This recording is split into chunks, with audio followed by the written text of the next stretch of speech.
سڵاوی خوای گەورەتان لێبێت هەر شارێک کۆمەڵە چیرۆکەکی تایبەت بەخۆی هەیە. ئەم شەو گوێ لە چیرۆکی کەسانێک دەگرین کە ساڵەها ساڵە پێکەوە ژیاون، خۆشی و ناخۆشی ترش و تاڵیان بەیەکەوە چەشتووە، بە هاوڕێیەکی دڵسۆز بەشێک لە یادەوەری شاریان دروست کردووە.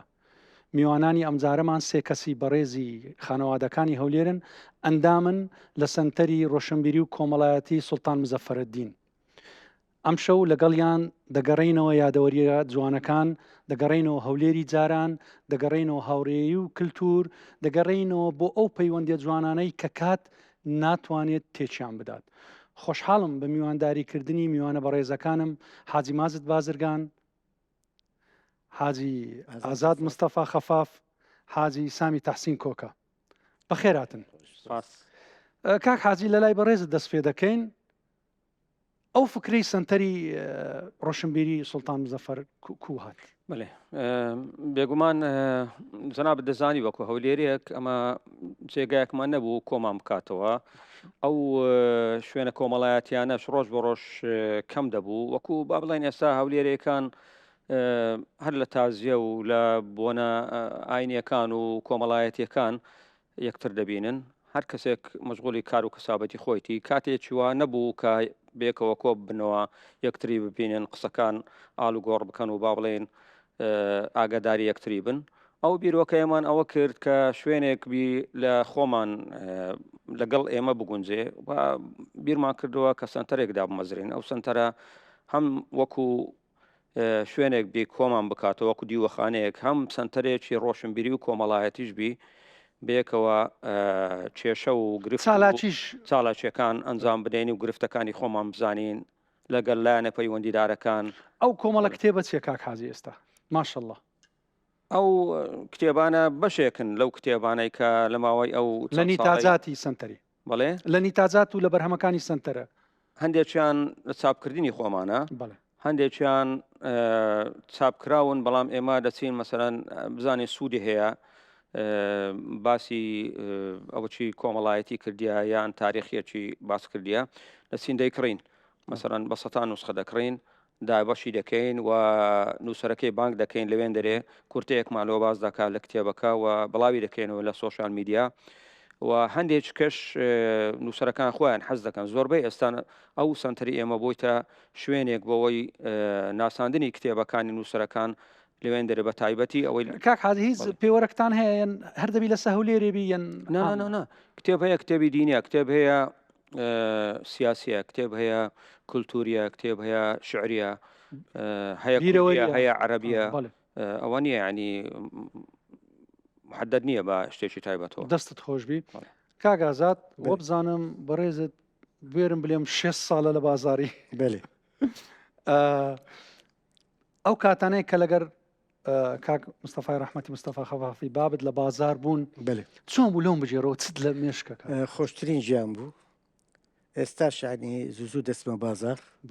هەل لە ناو قەیسەری بوون، هەر لە ناو قەیسەری بوون. خۆشەکەی لەوەی بوو کە بچوای ناو قەیسەری هەولێرێ کو دەچێت سوپەرمارکێتێک هەموو شتێک تێدایە، 15 ستافی تێدایە تقریبن، نەجار قەسا بەزار سەبزەچی هەموو شتیش تێدایە. فعیلاقاتی وانە زۆر خۆش بوو. بەیانیان کە دەهاتر سێ چار جیران لا یەک دری دادنیش تا چا دەخۆر ئەو جار کەسێک پەر دەبولۆ سەر ئیشی خۆی. لەبەر خۆشی ئەو زمانەی یعنی ئینسان بازار هەبوو دەبوو مشکلێ نەبوو، چێستانە بەگەر ڕۆژێک بازار نەبی، ڕۆژێک شتێک نەبی، عالم تۆزێک جەوی تێک دەزی. ئەو زەمان وها نەبوو. زۆر قەنعاتێکی زۆر باشە بوو، احترامێکی زۆر جوان هەبوو. لە هەمووش خۆشتر ئەمن منداڵ بوو دەبدیت ئەو پیاوانە کە دەهاتر وەڵڵا ئەو جرکیان لەبەر دەکرد، هەر حەز دەکرد تەماشاکەی. حتى لەو زمانەی ئەوە بدەیانگۆ زبوون چەکات لەبەریان دەکرد، هەبوو قات هەبوو ڕان شەڵواری لەبەرکرد، بە چۆن هەموو بە پاک و خاوێنی بۆ نەچی خۆش بوو. ینی زۆر یەک لەوانە خوافی کە سەیدێکمان هەبوو، سەید بابی سەرداری بۆریش خۆش لە دەم گوت مام سەید بنە قۆسە دەیگوتەوە عارقەم کردیە. یعنی ئەوها بوو. فمەعاملەی بازار زۆر زۆر بەرەکەت بوو، زۆر زۆر خۆش بوو. یعنی کە ئیساس بینە دەچوو هێوارە دەکاتەوە هەچی نەدەکرد بە ماندی بوون، فکرشی ماندی نەم چگەر فکرت ماندی نەبی جست مشکی ئەوە نابیتر. دەست خۆش بی کاک حاجی کاک حاج سامی وابزانم بەڕێستان ساڵی 60 لە بن مینارە یەکەم وەکیلی کۆکەی بوون لە هەولێر. بالضبط. من تعلیقەکمێ لەسەر ئەوەی حاجی مازیتی ئەو برایە ئەو مەرکەزەی دانا تەبی ئەو مەرکەزشتش زۆر میمە لەو زمانەی ئێستا لەبەرەوە خەڵکەکە مەشغەڵەتی زۆرە یانی دەبینی خزمی خۆتە ئامۆزای خۆتە 6 مانگ جارێک نەدەدیت بەس ئێستا لەبەر بەسایە ئەو مەرکەزەوە ینی هەفتە 1-2 جارە یەکگری شەموو سێشەمان شەموو سێشەمان ئەوە حاجی ئازادی شتەی کردەمش ئیزافەچی دیکەشمێ لەسەر قسەکەی تەبیعینی پێشان خەڵک زۆر تەماح نەبوو برادراتی زۆر بە قوت و صاحب موقف بوون هەم بۆ یەکتری یعنی تەماشا و قسەیە جۆشان لێبۆ کە دەڵێ جارێ کابرا داهات مشتری شتێکی پێفرۆشی دەیگوت زیرانەکەم زارێ سەرسفتاحی نەکردیا بڕۆ لەی بیکرازە یعنی ئەوە مواقیفە بەنسبەت هەولێریەکان و شتانە هەبوو ینی زۆر تەماح نەبوو بەنسبەت ئەمەش فەخر بە شانازی بە ئیشەکانی خۆمان دەکەین بەڕاستی ئەمە یەکەمین جارکە لە هەولێرمان پێزانی کە هەولێر نەیدەزانی کۆکە چییە وایان دەزانی یەکەم زارخواکە بام کە وەکالەتمان وەرگرت هینامان دەیان گۆدەوە شەرابە کاکە ئەوە مەشروبە ئەوە شەرابە دەماگوت کاکە قەیناکە بەزەوە غازیە ئەوە کحولی نییە سەرخۆشت بکە بۆ ناو ئای خەڵکەمان بۆ دەرمانی دایانگۆکو دەرمان بەکاری دەرمان بەکاربینە ئاوی زۆر پاچەی بخواردنەوەشی بکە بەس پاشەویش ئەمە عینەن شیری معقەم وەخت خۆی ئەلبانە و شتانە نەبوو لە کنەوە وەکالەتمان لە ئەبوغرێ وەرگرت ئەسواقمان دامەز یەکەمین بازرگای کە ئەمە دامەزراند لە هەولێرە ئەسواق خەیان بازرگای خەیان ئێستا دێنەوە سەر ئەسواق لاوەندیش ئەو ئەمن نووسیبمان ئەسواق خەیان لە ساڵی هەفتە کە جەماعەتی خۆمان هاتینە خوارێ گوتیان کاکە ئەوە بەعرەبی نووسە گوتم وەڵاهی ڕاستەکەی کردمانە بازرگای خەیەم جوان ئەو زۆر شتی ئەوەمان دەهێنە سەر کووە توش بپسیت دانا کۆکە تیزارەت کۆکەت بە گەنجی دەست پێ کرد کاک حاجی بەڕێز زەر کوڕی بازاری بابی ڕەحمەتیت لە ناو بازاری بازرگان بوو کوو بوو کە دەچێکنی و کورسەکانیان دادەنا و واللهی یعنی وەک کاک حاجی ئازاد باسی کرد یعنی چەند بیر فکر بکەوە لە ڕۆژانی ڕابردوو دڵ دەکرێتەوە بەڕاستی ینی خەم و خەفتەکەت هەموو دەڕوە بە بیرم دێ منداڵ بووین وەکو ئێستانێ ئێستا خەڵک سعات دەونی و هەندێک 11 دەچنە بازار خۆی جەناب دەزانی شەرعەنیش یعنی خوا تەعالە و پێغەمبەر صلی الله علیه وسلم باسی کردێ لە تەبکیر یعنی بەهێنی زوو بڕۆ حتا ڕزق و ڕۆزی دابەش دەکرێت بەسەر خەڵک یعنی مەلایکەتەکان ئەوە خوا تەعالە ڕزق دەدا ئەو کاتەی جارێ خۆر تازە ڕۆژ هەڵدەهات یعنی ئەمە بام دەسمانی دەگرت ئەمە گچکە بووین ئەمە برایەکانم دەچوین ئەتەبعاً ئەو خەپەنجی دەکردەوە دەڕابەکەی با بڵێن کورسی گچکە هەبوو بەداری دروستکراوانیەوە ئێستا کورسی دەوار و نازام شتانە وەدیان کوچەکی گچکوەکە ئەوەندا دادەنیشتین مەسەلەن زستان دەبوو بەڕەحمەت بی لەگەڵ مردی هەموو لایەک خاتە لێرەدا سۆپەکەی پێ دەکردێت گوۆرەگە دانیشتن لێرە لە ئەترافی خڕ دەبووینەوە ئەوە چییە یعنی ڕۆشنبیرکردنی منداڵەکانە یعنی فێرکردنی بازرگانیسەچی ئەدی مەسەران دەناخۆ ئەمە چ دەستمان دەگاتە قوماش بینی نەخوارێت قوماشی دانێن تیزارەتمان پێرەگە فێرمان ئەمن گچکە بووم بڕواتە بیتن تازە چووم مەکتب نەچووم مەکتەبێ دەستی منی دەبرە بەغدایە لە بەغدایە قوماشمان دەکڕی دەچوین لەگەڵی بەرحەمەت بی دەچوین ئەمەی دەبردە خانەکان ئەو خانەکان لەوێن دەرێ پێی دەڵێن خان وەکو نەقلیاتی فەردەیان دەکرد قوماشەکانیان لە فەردەی دەکرد لەوێ بە لۆری شتواداتەوە هەولێرە دوو ڕۆژ پێ دەچووداتەوە هەولێرە یعنی فێرە بازرگانی دەکردین ئەوزا لە بازارش ئەوها بوو یعنی وەزعی جیاوازمان دیتە هەستمان دەکرد کە ئەوانە چۆنماندی دەبن بژێ و ژیانی خۆیان پەیدا دەکەن لە نەفسی وەخت نەسیحەتی دەکردین یعنی تعاملکردن لەگەڵ جیران دراوسێ ئەوها دەبی لەگەڵ خەڵک ئەوها دەبی لەگەڵ گەورەی لەگەڵ گچکەی زۆر ڕۆژ فێربوون بڕاستی قوتابخانە بوون دەستخۆش کاک حاجی ئازاد هەنجی خەڵکەکە برادراتیەکی تەواوی لەبین یەکدری هەبوونیە ینی ڕەفاقەت زیاتر بوو ڕاستە مەسەلەن ئاگایان لێک بوو ئەمە پاشەوەی سبێرەن کە داتیندا تێنش دوکار خاوێن دەبوو ساعتێک ئیستعدادێکمان وەردەکەوە مشتری بێ بەڕێکەی جوان دەبووە نێڕوانێ پاک نان خواردن و زەمانێک بوو لە خۆمان داممان دەکرد ئەو زە برادێکمان بوو زیرانێکمان ئەو لە من گەورەتر بووە من تۆزێک لەوی زیرەکتر بووم خۆم بە دۆڕات دەدەندی زۆر تووڕە دەبێگەر فلە بازار ئیسفادەکی زۆر باشە بکرد یەک لەوان زمانی عربی فێر بوو کە لەگەرچی عربی قسە بکرێت دەگوتە بسلاوی زمانی بادینی فێر بوو زمانی مەسیحی فێر بوو زمانی بادینی یەک لەوان مەسەرەن لە وەخت خۆی لەسەر دەست سێداوەی مەحەدە کراوە تەلەبەی بادینی زۆر هاتبوو لەوێ ئەوە زۆر مشترین بوو معلمین بەێ بەحەبالیم وی لێ هات ئەم باگەکەی فێر بوو ئەو ڕۆژێکیان ئافرەتێکی بەتەمان هات کە بادینم لەگەر قسەی کرد گوتی تا ئاکرێ گوتم ناوەڵڵا گوتی عیب نییە لۆ ئاکرێت عیبیانێ گوتە خوشیم بەزی سێکتە قسە وەڵا من هەولێریم هەر ئاکرێشم لە دیتە یعنی کاک حاجی ئازاد بڵێن وش تازە برایان باسییان کرد بازار قوتابخانە بوو قوتابخانە بوو لۆ مثلەن لە بازار بەچە کو گوتم پازدەست نابوو مەسەن پێنج مزگەفتە بوو لە مزگەفتی بازار دەرسی دیریان پێدا مامۆستا خەلی چەند فەقی دەرس تێدا بیساڵن یعنی فلەوە شتێشتە بنسبەت ئەو ڕۆژە خۆشەی ئەو ئەسنافانە مەولودیان دەکرد تقریبا مثلەن خەفاف بوو بەقال بوو قەساب بوو زێرەگەر بوو ئۆتراقچەکان بوو ئێستا ئەو ساڵە خوا ئەوبەر بدە مثل لە مزگەفتی لێرە بروشەی دەکەین مەسەلەن هەموو ساڵ دەکەین شتەکە مەولەکە چێکە خۆشەکە و عالم غڕ دەبیتەوە یەک دری دەبینین و هەندێک مامۆستای مەسەلەن داوت دەکەین مەسەر دوستێ و تارمان لۆ دەداتن ئەوها بوو ئەو بازار خۆشە لەویش خۆشتر احترامەکە بوو ئەمە کچکە بوو ئەو کابرانەی کە جیرانمان بەتەبەند هات ئەوە لە دوورەوە دەبیت ئەوە دێ هەڵدەستان بۆ پێوە جارت تێگەیشتە من ئێستادادم وە دەکرد چاکچۆری دەکرد دەستە دۆها دادنا ینی زۆر زۆر خۆش بوو وەڵاو بیلەوەتی لە یەک لەوە بەقالەکە بۆ حاجی و نوێری خوافیکە بابی حاجشاری لەڕێ ئەمە کەداتم پێکەوە دەبووین لە بابم گەورەتر بوو ئەوە لەڕێ قسەمان دەکرد لە توای دوو برادەر یەکی دی هەبوو ئەنوەر کوڕی فەقێ مرادی هەزار ڕەحمەت لە گۆڕی کە داهاتە دوکانێ وا چاکتۆریشی دەکرد لە موای ئەو بازارە خەبووی زانێ کاک حاجی هەمووی وەچی خوشک و برایان بوون کاک سامی بینەکەم بەڕێزت ئەتو ئەو ڕۆژی ویستت لە خۆت کۆکەی دانێوزان هەموو تەقی وەنیە لێت مۆزعچ دیکەوە لەبەرەوەی وەچی جەماعەت گوتنی باب حەزی دەکرد منداڵەکە فێرە کاسباتی بکار لە منداڵیەوە ئەو زە وەختی کە وەکالەتمان هەبوو شەریکە کۆشی دەداینێ ینی وەک کابینەکان ئێستا هەیە وەچ کۆشکانی ئێستا بەس هەموو علامەتی کۆکە و شتی وای لەسەر بوو تەلازەشی دەداینێ گوتمە بابم هەر لەکن مەزنی بەرامبەر مینارێ لەوێن دەرێ ئەوە کەم لۆدانێ با ئەمن لێرە شەکەراتی فرۆشم کۆکەی فرۆشم ئەو مەسەر لە چێ زانیەوە وەڵام منیش دنیا زۆر گەرم بوو بەفرم دانا و پڕی ئەوم کرد تەلاجەکەم کرد و سندوق تەلاجەکە خەڵک نازان عەفەن ئەوەندەی دەڵێم تەلاجەکە بەخۆی کارتۆنێک بوو سندوقێک بوو ئەوها بوو لەسەر چار پێڕاوەستا بوو وەڵا بەفرەکەم پڕ کردووە ناو تەلاجەی یەک سندوق کۆکەم بەو هاوینە ئەو گەرمای یەکسەر کە دامنا ئەتوبرێ و گەرمە ئەوەش سارما یەکسەر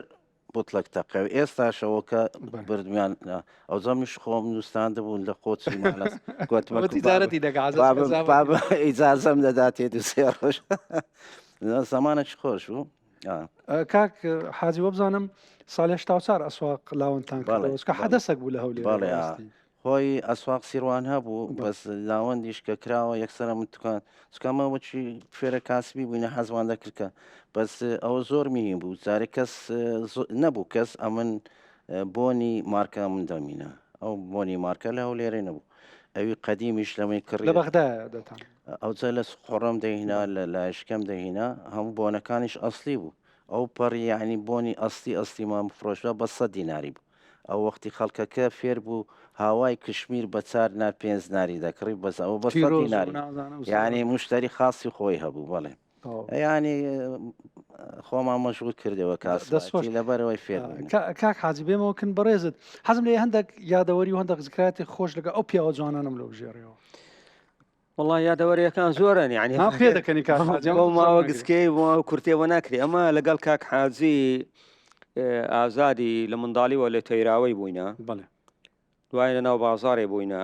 دوای بێکەوە عسکەریمان کردیا داچینە بیناوی شات پێکەوە بیناوە شاتی لە پەیمانگەی تەکنیکی پێکەوە تەعیم بووینە یعنی تاریخەکی دوور و درێژمان هەیە باسی چ بکەین ینی باسی ئەوە باسی شتێکی ئەوە بۆ بکەم بە کورتی برێ ئەمە عسکەر بووین ئەمە دەچێن دەرعسکەرمون کاکە ئەمە لە ئەوە بووین خان بەنی سعد ئەمەیان بردە مەرکەز سەدری خام ئەمە هەندەسە بووین لەبەرەوە هەندەسە عسکا خۆشێکە لەوەیە ئەمە خۆمان خەریجی بیناوان شاتین ئەمەیان داخلی دەورە چ کرد ئەلغام و تەخریب کوڕگوتمە کاکە ئەمە دروستکردنین ئەتوە تێکدانە یەگوتیەوە عسکەریە وەڵام ئەمەیان بردە مەکتەبەک لەوێن دەرێ کاکە چوین عینەن بەکو معهدەکی بوو ڕەحلەدانرایە سەبوڕە هەیە مامۆستایەکان زابتن محازەراتەکان هەموو حساباتە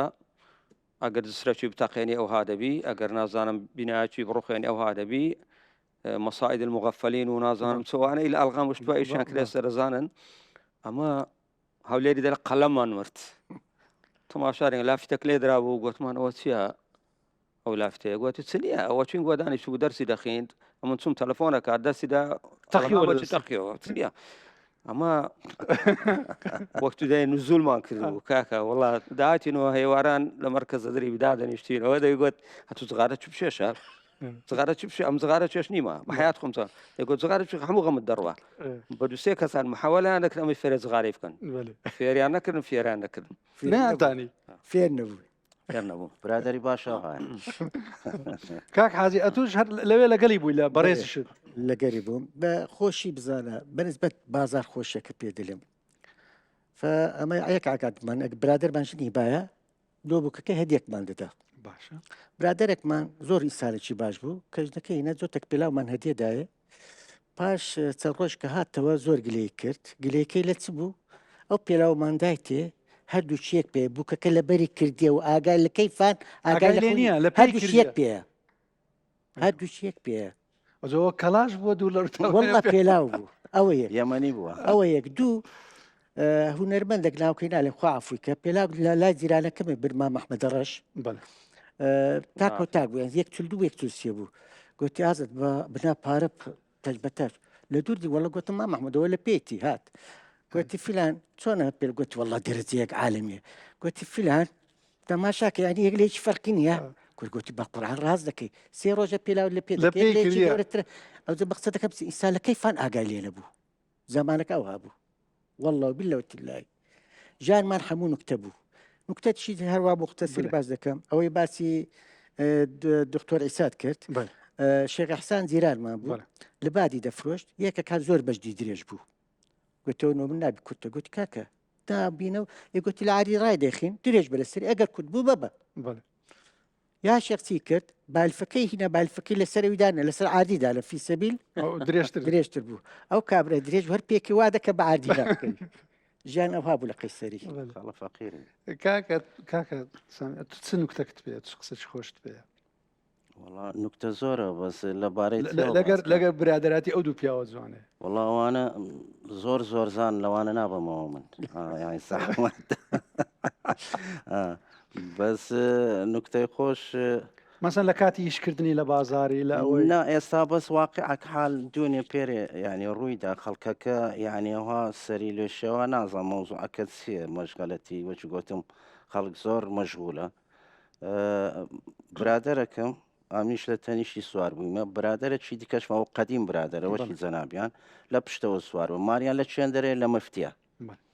وەڵا برادەرەکەی تەنیشتم نایی نینم وەڵا چوینە مەفتی بیبینەوە برادەرەکەی پشتەوە گوتیێرە چێندەرەیە گوتی حاجی ڕاوەستا ئەوە تەیراوەیە بەزیشم لە مارەکی هەیە لەکەم برادەرەکی وەڵە چووە ماری برادەرەکەم ڕاوەستا لە پێش دەرکەیان گوتی دەبڕۆ لە دەرکەی بەرێ ئەحمەدم لۆ گاسکە ئەویشە تە خواری بەپەر ماری خۆیت سوکن دەرکەی کەڕاو گوتی ڕحاجیەوە دەنجی مندارەکان دێ یعنی بزانە خەڵک زۆر ینی سادە شتووە هەیە ئەلا کولین ینی شتی خۆشمان زۆرە بەس کاتەکە هەندە نیە وڵا کاتەکە هەیە برێ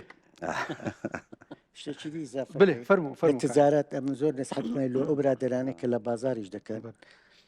زیرە کاتەوە نیە کە شتەکەت فرۆش خلاص ئەگەر فرۆشتت ئەو مشتری دووبارە هاتەوە کردێت ئەوە تو جوانە برتەوە ئەگەر نهاتەوە یعنی تو ئیسفادەت نەکرد مثلا ئەو یەک جار دەتانی حیلەی بکەن دوو لەڕۆ. ئەگەر گەڕاوە ئەوە برتەوە ئێستا من مثلا الحەمدلله کوڕەکان هەموو عینە ساحب دوکان عینەن ئیشیم نیش دەکەن لە فەزلی خودای زۆر پێ خۆشم عینەن ئیش یعنی بەردەوامن لە عینەن بەردەوام کوڕەکان من هەموو ساحب ماڵ و منداڵن بەڵێ. بەس عینەن ئیش دەکەن ئەوزە پیانم گوتی ئەگەر شتەکەت فروشت ئەو مشتری هاتەوە ئەوە ئەو تو سەرکەوتو بووی نهاتەوە تو نەت برتەوە کاک حاجی خۆت کردیە زۆر شت پێ بەخوای ئەوەندە زۆرە باسی چ بکەم نازانم بەس من ئەلعفو شتێک یعنی لەسەر نیەت سافی بە بیری هاتەوە حاج ئەمن پێش 15 ساڵی لە خزمەتشی دانیشتون ناونەی موانەش دەیناسن قوماش فرۆشە بەڵێ وەڵا دیتم یەکە کات ئەو تۆپەنە قوماشی دەویست لۆ ئەوەی تاخمەچی کورتێک شەرواری بکە ئەوەنە دە 15 تۆپی پێی ناخواری ئاخیری گوت کاکە لەوەی 3 مەترنیم لۆ ببڕە وەڵە 3 مەترنیوی لۆ بڕی دایە تەواو پارەکەی لێ وەرگرت هەردە دەقە سارێکە گەم لەوێن دەرێ دانیشتوم دیتم کابراایەکە هیناوە گوتی وەڵە کاکە ئەمن ئەوم نایە پەشیمان بوو ئەوش گوتی دانێ وێن دەرێ ئەوش پارەکەت گوتم هاچیەوە چ بوو کو کاکە گوتی لێگەڕێ ئەوە مشتەر خوا مشتریشکە لەوەی دەنێریت نەتولخیت خۆشەوەش مەکە یعنی فەرقەکە ئێستا ڕۆژ بە ڕۆژ خەڵکەکە دەبی ئەو شتانە لۆ من دەرسە یعنی هەدی قەناعەت هەبوو کاک حاجی باسی هاوڕێیەتیم لۆ بکە ئەو بەرەو کۆتایی بەرنامەکەی وای هاوڕێتی زانی چۆنە بەڕاستی هاوڕێی جاران لەگەڵ هاوڕێی ئێستا فەرقی هەیە هاوڕێ لۆ ئێستا سینیە چێ دەزانی کۆ هاوڕێی جاران یعنی هاوڕێ نەبوو برا بوو لە براش باشتر بوو فێرە ئەخلاقی دەکردی ڕازگۆ بوو لەگەڵت نیەتی باش بوو لەگەڵت یعنی بگرە جەنابەت دەزانی خانەکان با بڵێن هەم لە قەڵات هەم لە تێراوە هەم لە خوارێ جیرانەکان لەگەڵی هاوڕێ بوون خزم بوون خزم لە خزم زیاتر بوون سەربانەکان لەگەڵ یەک بوون کاکە دیوار بە دیوارەوە بوو کەس ڕۆژە خیانەتەش لە جیرانی نەدەکرد بڵعکس شەرمی دەکرد یعنی بیزانی بە یەک لە سەربانەیە حتا ئەو نەدات بە خوارێ ئەوش بە سەربانی نەدەکرد قەناعەت پێ هەبوو سەفەرەکەت دەکرد ماڵەکەت بە جیرانەکەت دەسپارت یان بە برادر دەسپارت خۆری گەڕەچێ دوو لە ڕۆ لەو مستەلاحی سەری ئەو هەبوو لە چاو خەڵکی گەڕەچ کە خراپترین شەخص ئەو وەختی ئەو هایان پێدەگوت بەڵام ئەگەر مقارنە بکەیت احترامات لەگەڵ ئەو ئێستا زۆر زۆرە یعنی وەصف ناکرێ بەڕاستی کاک حاجی ئازاد بەڕێزت کو تەماشای هاوڕێیەتی و برادراتی ئەمە 3 برادر بووین ئەمن کاک مازیت برادرشمان هەبوو عەبدوسەمەد پێکەوە بووین ینی دایمە پێکەوە بووین لە مەحەدی ئەو هاستەکان بەمە کردبوو ینی لە فەزلی خودای مامۆستایەکان تەلبەکانی دیان گوت ینی حسێبی برادەراتی نەبوو ینی تاکو داوام خەلاص بۆ هەر پێکەوە بووین تەخەڕشمان کرد پێکەوە بوون مەحەبەتەکەی ئەو زەمان هەر مایە ینی تامەکەی مایە ئەوە مشکلە ئەوە مهمە نەک ئەوڕۆ لەگەرێکەکی برادەراتی دەکەی لۆ سبێنێ دێتە دوژمنداری لەسەر ئەوەی کاک حاجی دەڵێ ئەمە 3 برادری پێکەوە بووین سقیان بەمە هەبوو سەفەرێکمان کرد سەفەرێکمان کرد سەفەرێکی علمی بوو لە بۆ بەغدایە هەفتەک هەشتەمی ڕۆژ گەڕاینەوە لە فندقێک بوو لە ئەوەی بەرامبەر ئەوەی سوق العربی بوو وەنیە لەوێن دەرێ وەڵام فندق کاتی نەخوارێ ئێوارێ کچەکانیان لە تابقە چدانە کوڕەکانیان لە تابقە چدانە بەمایان گوت ئەنگۆ دەبی بچن لە تابقی چەکان ببینێن کورمامەسا چۆن دەبیت کاکە کو دەبێت لە ڕێی پێغەمبەری وتی وەڵڵاهی ئەمە سقەمان مەنگۆ هەیە ئەنگۆ وەکو حڕەسی لێرە ئەوە کردوێ کوورە بابا کو دەبی گوت کاکە وەڵا دەبی لێرە بن کاکە بە زۆری غرفە چاندامە لەوێن دەرێ دەستخۆش زۆر یعنی الحەمدولله زۆر دەستخۆش بە چەند وشک برادری باشی چێە وەڵی لەو زمانەی کاکامەران برادەر بە مووقف دیار دەبی یعنی کەم بووە بەس ماوەقف هەیە کە لۆت ڕادەوەستی مانای و برادرشی باشە ئەمیشەوەی دەزانین بە چلێک دەمەوە باسی پێشان دەکەین پێشان دنیا معنەوی بوو ئێستا دنیا بووی تەمادیەت خەڵکەکە هەموو لە مێشی مادیات هەیە زیاتر پێشانەوە نەبوو دەستخۆش سوپاز لۆنگۆ سوپاز بۆ ئەو قسە و جوانانە و ئەو یادەوەریایی لەگە ئێمەتان بەش کرد دەڵێن کاتەکان تێدەپەڕن شوێنەکان دەگۆڕێن ژیان بەردەوام ڕێگای جیاوازمان نیشان دەدا بەڵام هاوڕێی تەمەن ئەو کەسەیە کارگیز ناگۆڕێت سەرباری هەموو گۆڕانکاریەکان و لە دڵدا جێگیر دەبێت تەندروست بێت.